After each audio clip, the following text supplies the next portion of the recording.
Hey y'all, welcome to the Southern Appalachian Herbal Podcast. I'm Judson Carroll and I'm an herbalist. I'm also a wild crafter, a gardener, and herb grower. I'm coming to you from high atop the beautiful Blue Ridge Mountains of North Carolina, just a stone's throw from the Tennessee line, overlooking the Pisgah National Forest, absolutely surrounded by the bounty of God's green earth. I spent most of my life wandering these mountains and learning about plants from the old-timers and all sorts of characters. On this show, we'll talk about herbs and how to use them, how to find them, how to grow them, how to make preparations. We'll talk about a lot of things. We can also talk about permaculture, homesteading, foraging, and living off the land. Most anything, really. You can email me at southernappalachianherbs@gmail.com if you have a question or a comment. You can also contact me through the Grow Network, where I'm a regular contributor and a moderator for the forums. And my blog is, of course, southernappalachianherbs@blogspot.com. All right, y'all. I'm going to sit my guitar down and let's talk about herbs.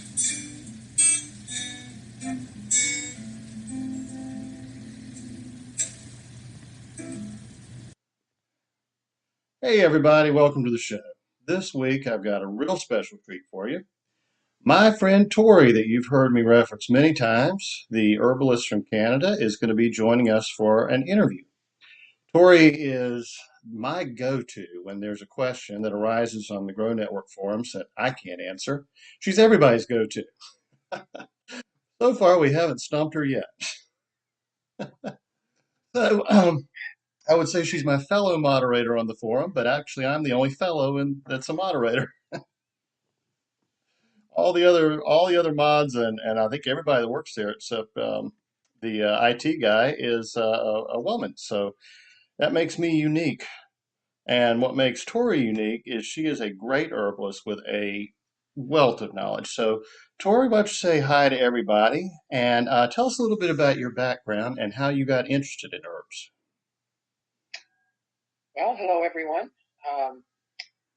I started out learning about herbs when I was a little girl because both my mother and grandmother were born before the days of penicillin. So they taught me about the herbs in the garden and in the forest around us. And I just continued on throughout my life learning. And a few years ago, I took some courses to formalize my herbal training. And I'm a master herbalist, and I'm working on my clinical degree at the moment. And I've also studied homeopathy and a variety of other alternative health modalities. Right. Now that is one thing that makes Canada a little different than the U.S. is you have a lot more opportunity for formal education in herbal medicine and natural medicine. Can you explain a little bit how the situation is there? Because it's sort of an odd thing in America to think, well, I'm going to go to college to become an herbalist. Well, much like in the States, there's no real practice of herbalism that's okayed by the federal government. We do have herbalist organizations, and you can become a registered herbalist through those organizations. You can also carry insurance that covers you for medical malpractice and things like that. So we have a little bit more of a formal institution of herbalism than you do in the States, although not quite as much as some countries do. In there's a practice of medical herbalism, and it's a recognized practice. Hmm. Okay. You know, that reminds me, if I'm not mistaken, aren't the doctors for the royal family homeopaths? Yes, the royal family has a royal homeopath. Their family physician, I believe, is a homeopath. Wow. In Europe, you have to have a medical doctor before you can become a homeopath. Wow. Okay. So it's a little different in Canada and the States. You can become a homeopathic practitioner without being a medical doctor. That's amazing. You know, I was just reading an article the other day about how the medical community, I mean, they go after homeopathy more than they do just regular old herbalists. I mean, they seem determined to outlaw homeopathy in England. I was reading in Spain, they're having issues. What do you think the current situation is and what the future holds in that regard? Well, I do believe that it's partly due to the pharmaceutical companies. Um, they fund medical colleges, so medical doctors learn to use pharmaceutical drugs. And if we're able to affect change or affect cure with simple homeopathic remedies, uh, that you're not reliant on pharmaceutical drugs for the rest of your life, that threatens the pharmaceutical company. That's for sure. So I don't think that homeopathy is going to uh, be outlawed anywhere. There's over 500 million people worldwide practicing homeopathy, using homeopathic remedies. It's very popular in some countries. In India, it's very popular, um, and it's widely used in Europe. Well, this is probably a good opportunity. Why don't we step back and allow you to explain to us what homeopathy is, the philosophy behind it, how and when it was founded, and how those dilutions work. Those are fascinating. So, homeopathy was started or founded in the late 1700s, 1795. Hahnemann wrote his first um, books and started experimenting with remedies to find out how they worked. He was fascinated with the idea that you could use a lower dose of something than was currently being prescribed. For example, mercury was being prescribed to cure syphilis. And it did. It cured syphilis. The patient died, but he died syphilis free. So Hahnemann was interested in how low of a dose of mercury can you give the patient to cure the syphilis and not kill the patient. So he started using dilutions of remedies. Around the same time, he came across um, the idea of using quinine for malaria. And he took a dose of quinine to see what would happen. And he wound up with all of the symptoms of malaria. Hmm. So the like cures like part of it came in around the same time as the dilution part. So we use homeopathic remedies on that basis, that like cures like. So if a remedy causes a reaction in someone, or a herb, mineral causes a reaction in someone, then the homeopathic remedy of that will cure those same symptoms in someone else. That is fascinating. So the dilution part of it, um, I asked a friend of mine who is a nuclear physicist to explain this in layman's terms for people. So I'm just going to click on something here and look at what I wrote from what he told me. Okay, so he told me that everything has an energetic signature. Einstein found that every substance on Earth has its own energetic signature. So water molecules like to hook up with any other molecule that they can. So when you put a substance in water, the water will start to vibrate. The water molecules will start to vibrate at the same rate the substance that you're putting into it does, thereby enabling a much easier hookup.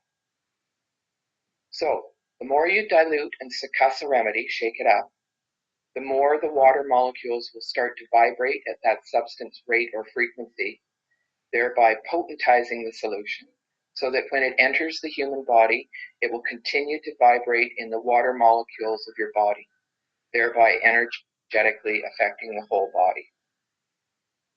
Wow.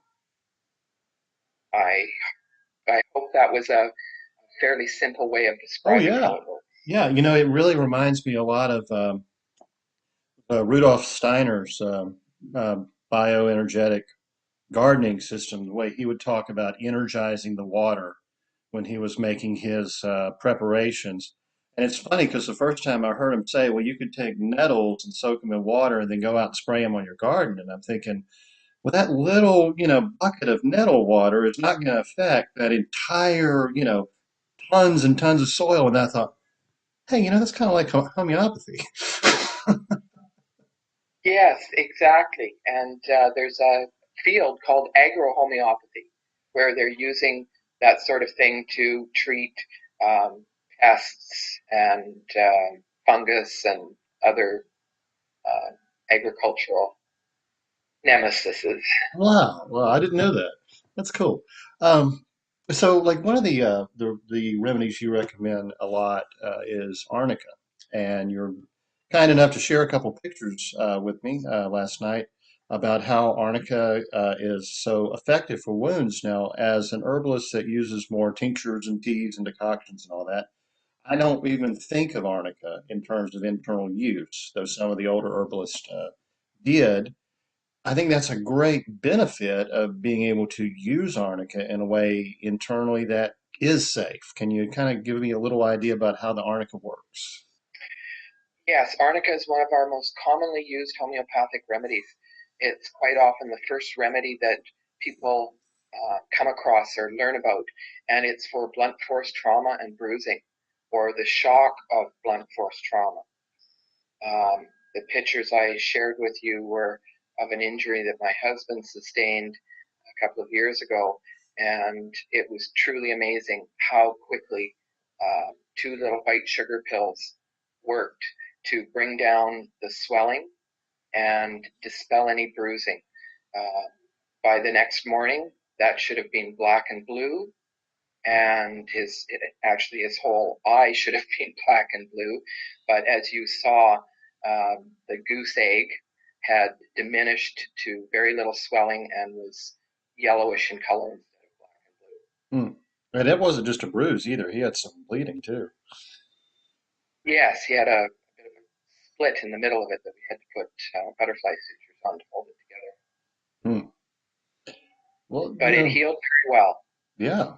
I think the first remedy I became aware of, I was working in a vitamin shop, the name of which I will not mention because we didn't leave on good terms.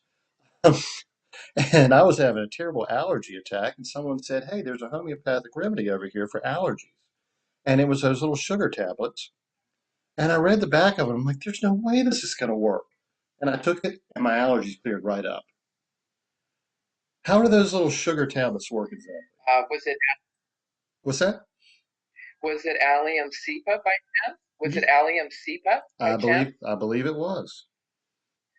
So allium cepa is onion, and you know the effects of onion. When you Mm-hmm. cut onion, you start to cry, your nose runs, you sometimes get an irritated throat from it. So, in the like cures like principle, the homeopathic remedy of allium will cure those same symptoms. Oh, okay, that makes sense. It makes a lot of sense, actually. And that's also probably why I start craving ramps and other spring onions when they start coming up in the spring, just by the time my allergies start flaring up. Exactly. Our bodies quite often give indications of the remedies that we need. Another one that is sometimes used for allergic reactions is aphis or bee venom. Mm-hmm. Um, so if you get a lot of red welts as one of your allergic symptoms, uh, then aphis would be the remedy for you. That's exactly what I was about to ask you about.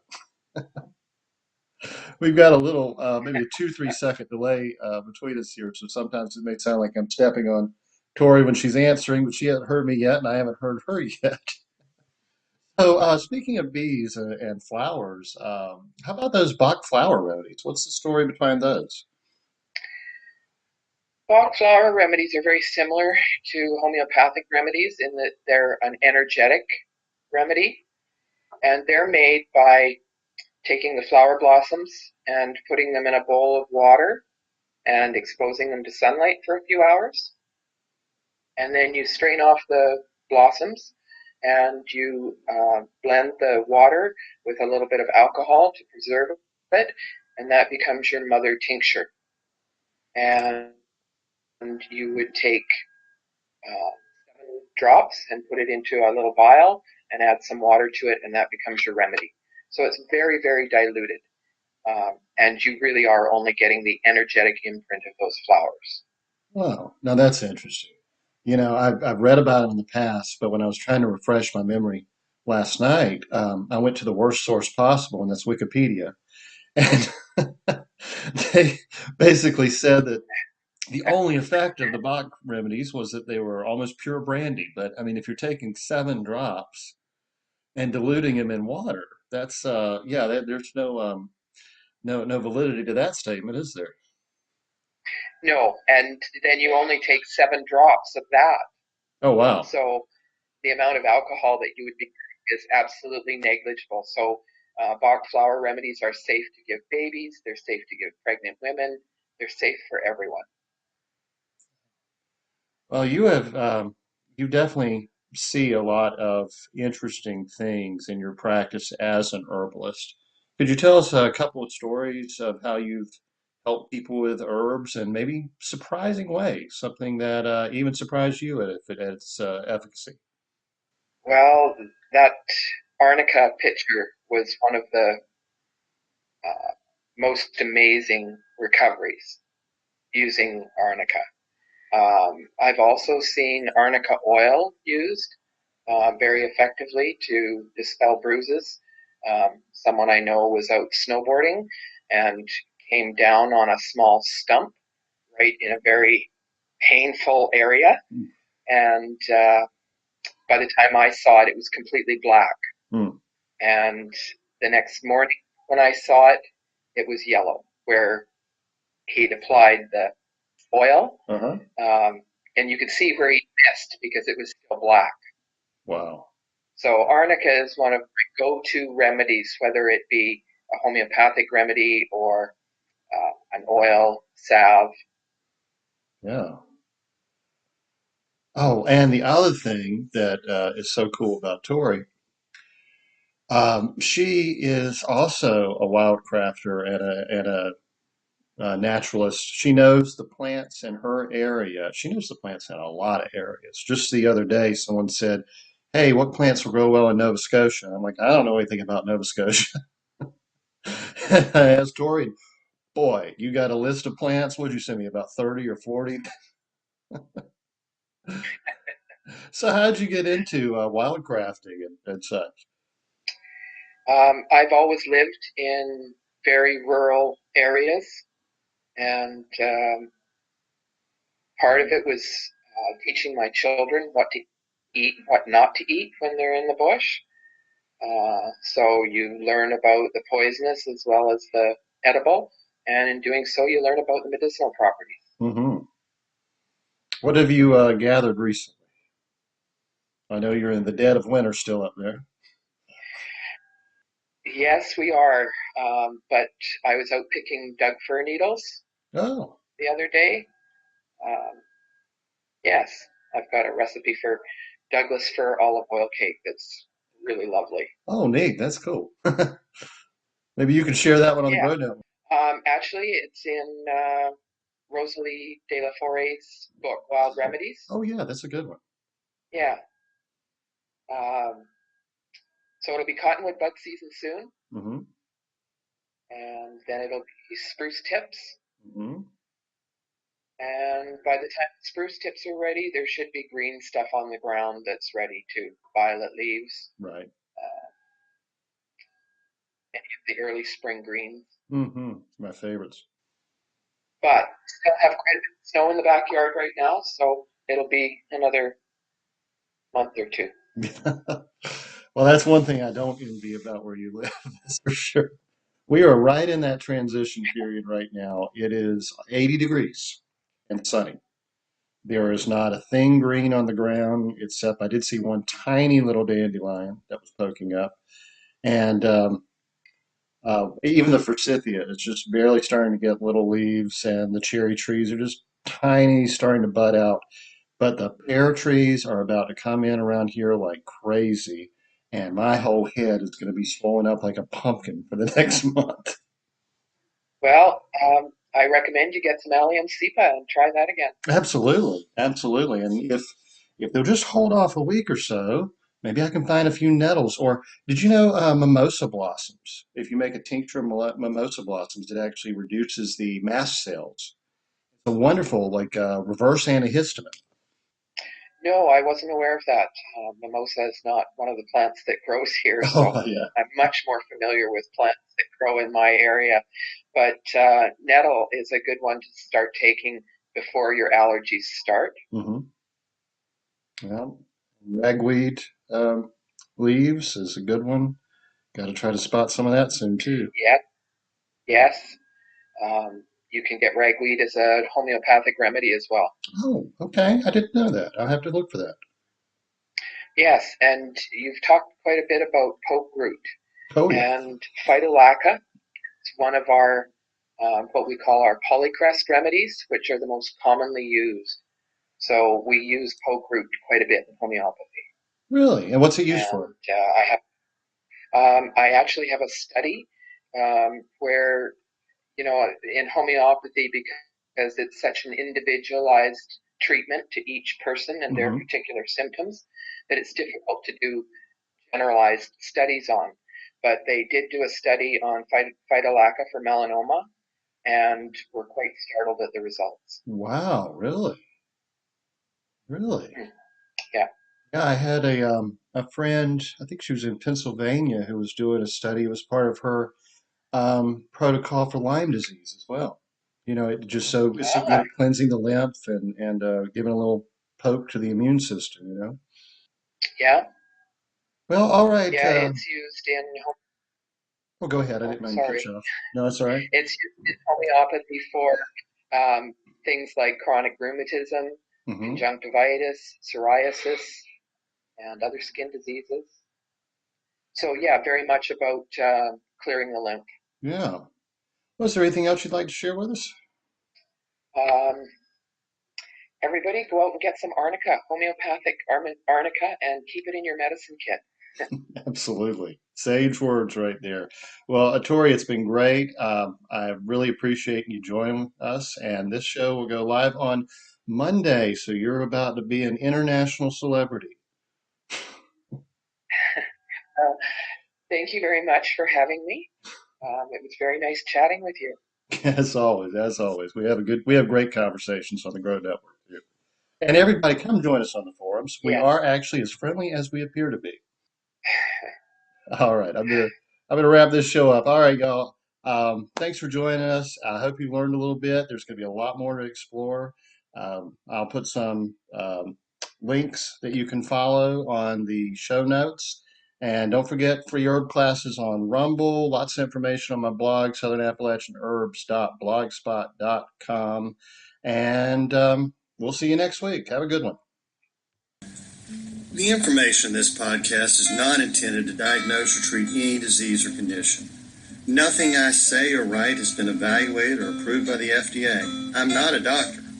The U.S. government does not recognize the practice of herbal medicine, and there is no governing body regulating herbalists. Therefore, I'm really just a guy who studies herbs. I'm not offering any advice. I won't even claim that anything I write or say is accurate or true.